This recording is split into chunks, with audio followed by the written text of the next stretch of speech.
Hey guys, in this video I will be discussing 10 of the top Boston suburbs and what it's like to live in each. Stay tuned.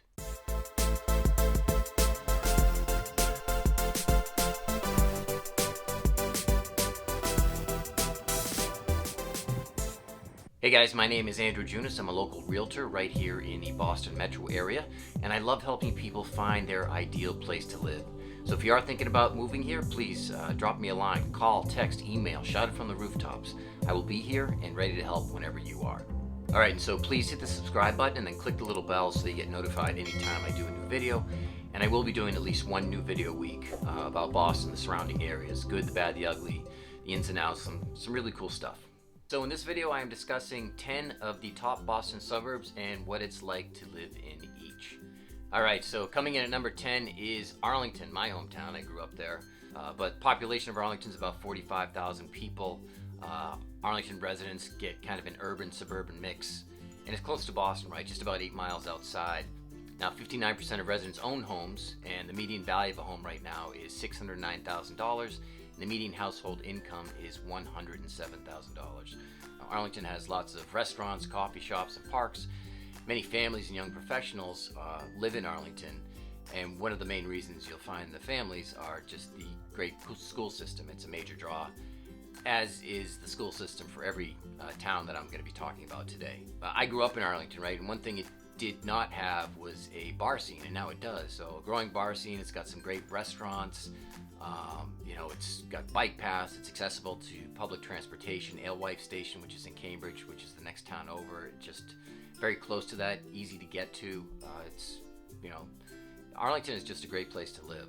And as one resident kind of put it, trees line every street, and the town is clean and well maintained. The school system is excellent, and I have never felt unsafe here. All right, next on the list at number 9 is Sudbury, with a population of almost 19,000 people. Now, Sudbury offers residents a rural feel and is located 22 miles west of Boston. Now, 92% of residents own their homes in Sudbury, where the median home price is $677,000 and the median household income is $176,000. It's pretty high. So in Sudbury, you'll find a lot of coffee shops and parks, and the public school system is highly rated. Now, this area stands out as one of the top destinations in the state for people looking for an upscale kind of lifestyle, right? And it's also, Sudbury's been ranked as one of the 20 safest cities in Massachusetts. There is no public transportation in town, but you do have in the abutting towns of Lincoln to the north and Framingham to the south, you have commuter rail options there to get you into the city. Good proximity to major shopping. Sudbury is great if you're a nature lover.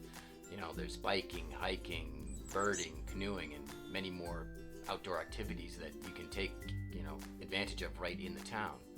I think that anyone relocating to Sudbury can expect upscale, quiet places to live at every turn. All right, at number 8 on the list is Belmont, with a population of just over 26,000 people. Now, Belmont offers residents a dense suburban feel, and it's only 8 miles from Boston, right?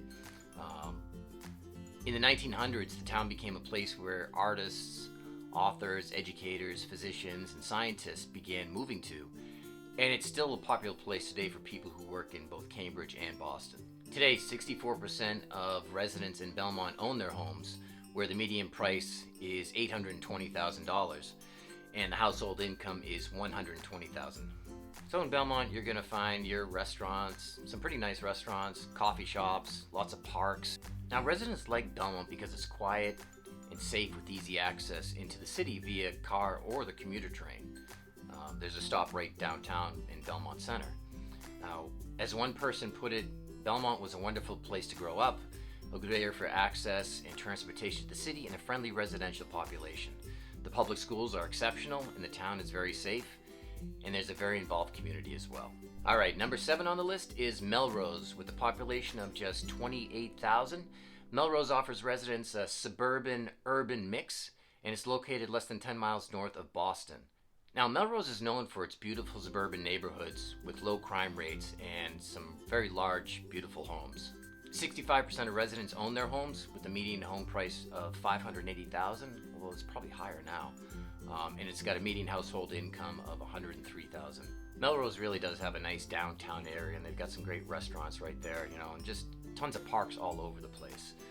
And there's really a nice sense of community with Melrose. It's just an excellent place for whether you're single, old, young, retired, family, whatever it is. I think it's just one of those great communities to live in. All right, number 6 on the list is Winchester, with a population of about 22,600 or so people.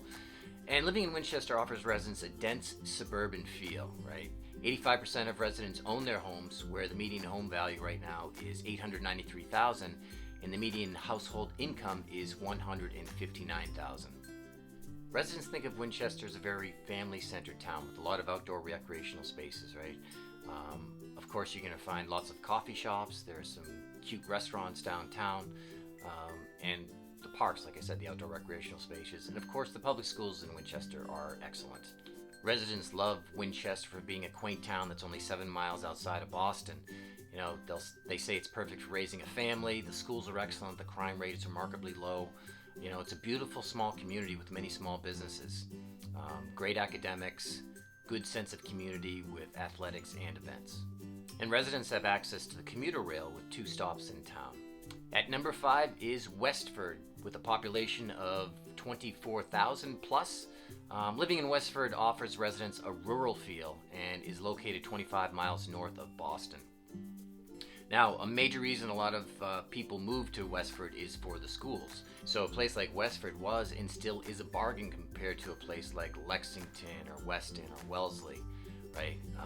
The median home price in Westford right now is $530,000 with a median household income of $147,000. On top of that, 87% of residents own their homes.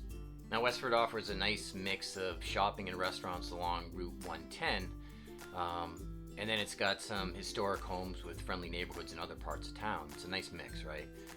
As one resident put it, they've done a good job of isolating the commercial growth and leaving the rest of the town to have that country feel.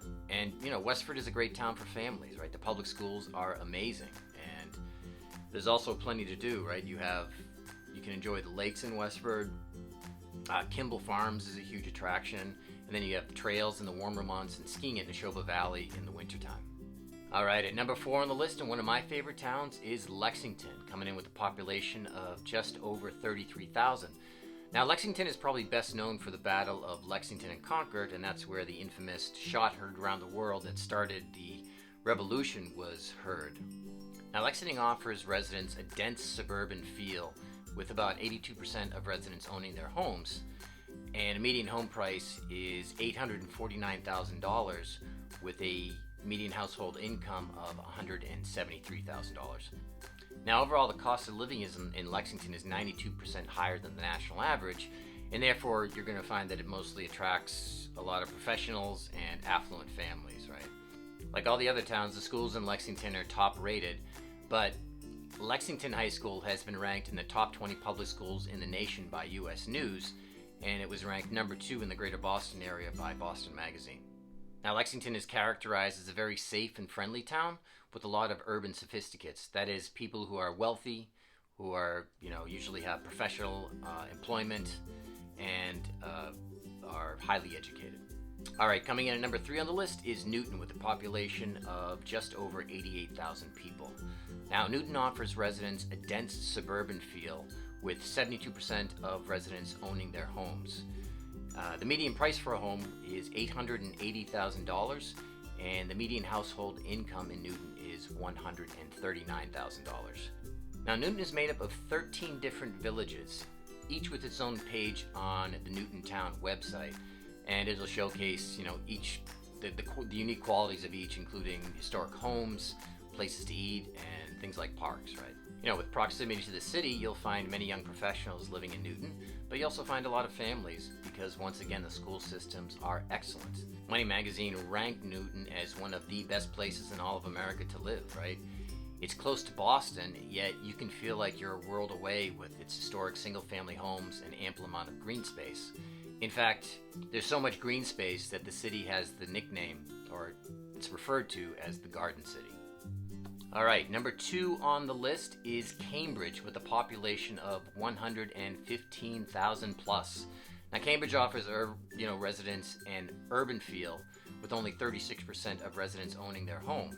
The median home value is $719,000, and the median household income is $95,000. And though Cambridge wasn't officially incorporated as a city until 1846, it does have a rich history in New England and did play a part in the Revolutionary War. In fact, it had built several forts during the Revolutionary War, including Fort Washington, which can still be seen in Cambridgeport to this day. Now, dubbed Boston's left bank, both for its location and also for its politics, Cambridge is known for Harvard University and Harvard Square, MIT and Kendall Square, Porter Square, Inman Square. It's a city of squares, and the cool kind. So of course the area is attracting lots of college students, and they actually make up about 25% of Cambridge's population. You get up and coming professors and a wide range of business people. The biotech industry is also one of the big players in the city's economy today, with companies like Genzyme and Biogen. And then you have other companies like Millennium Pharmaceuticals and Pfizer and Sanofi, if I'm pronouncing that right. There are healthcare and pharmaceutical firms located in the city as well. As one resident put it, Cambridge is an amazing city to live in, with its high standards in regards to education, both primary and secondary, the amazing job opportunities that are offered in the technology sectors, as well as the great and often cheap public transportation. All right, and at number one of the top suburban places to live is none other than the former home of Tom Brady and Gisele Bündchen. I think their house is still on the market for like $33 million. Anyway, I'm talking about Brookline, Mass. Now, Brookline has a population of just over 59,000 people and an urban feel, right? 51% of residents own their homes, and the median price of a home is $885,000, with a median household income of $113,000. Now, Brookline was once named America's best suburb, and overall, it really is a tough town to beat. It's only minutes from downtown Boston, yet, at the same time, it's filled with some small town charm and a lot of suburban amenities to make you feel like you could be, a world away from the city. You have places like Coolidge Corner that's always busy with people, top-notch places to eat in Washington Square and along Beacon Street. And there's a lot of history in Brookline too, right? The birthplace of John F. Kennedy, his house is in Brookline. You have the Lars Anderson Auto Museum, which is a really cool place for auto enthusiasts. You can take a tour of a variety of historic cars. And one resident summed it up by saying, Brookline is a wonderful, quiet community for all people, including young professionals, families, and retirees. It has a very neighborly feel. All right, guys, I hope this was helpful. Once again, my name is Andrew Junas. I'm a local realtor right here in the Boston metro area, and I love helping people find their ideal place to live.